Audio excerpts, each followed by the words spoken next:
Arny-Ernaux. Nous sommes un grand nombre ici, et peut-être plus particulièrement des femmes, à avoir mieux habité ce monde, mieux compris la place que nous y occupions, après avoir lu les livres d'Annie Ernaux. Un certain nombre aussi à avoir traversé tout ou partie de ces années, et c'est au nom de toute l'assistance que je voudrais la remercier, vous remercier, Madame, chaleureusement de votre présence.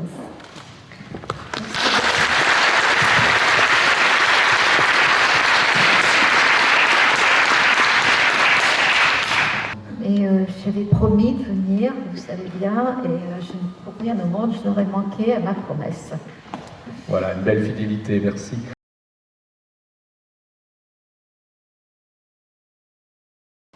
Alors, la cuisine, la nourriture, il n'y a pas tellement de recettes de cuisine chez Annie Ernaux, donc c'est pas vraiment ça que nous allons chercher ensemble.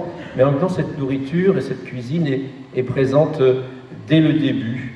Et dans les armoires vides, donc l'un de ces 3 premiers livres que j'évoquais tout à l'heure, il y a des évocations comme ça de moments festifs autour de la cuisine. On retrouvera dans les premières pages aussi de La femme gelée avec l'épisode des crêpes que les parents de la narratrice font pour les gens qui fréquentent le café-épicerie où ils travaillent.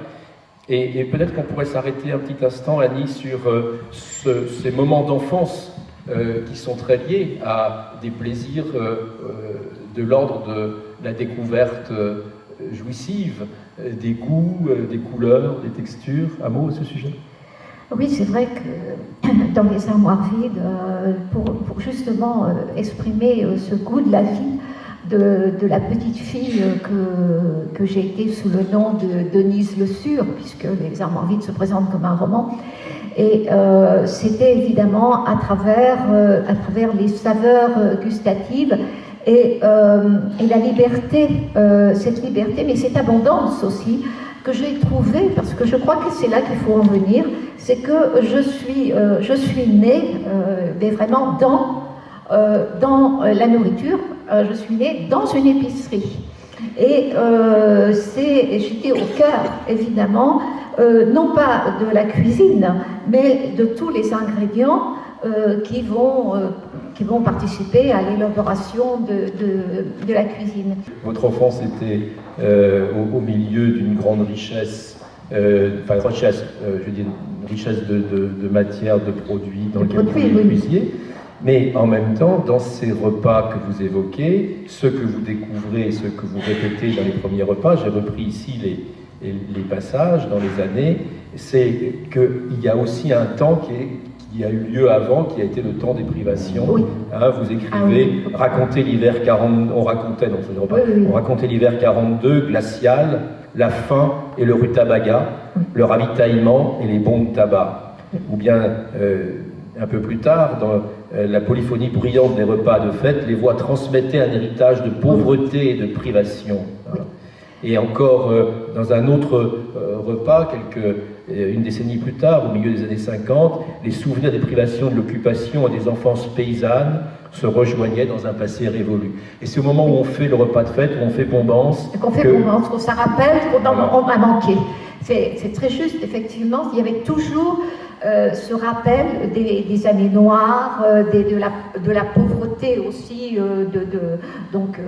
des enfances paysannes, mais et surtout, bien entendu, alors là, que de fois l'idée de la faim pendant la guerre est revenue.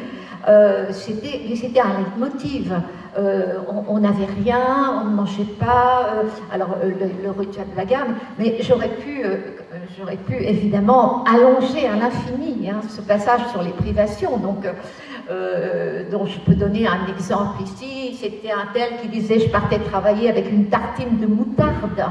Un autre, là c'était mon père qui disait: j'allais pêcher une truite à la pisciculture et je donnais à la petite c'était moi, la chair de la truite, et lui il mangeait les arêtes, ce qui me surprenait beaucoup qu'il puisse manger les arêtes, mais enfin c'est comme ça qu'il disait.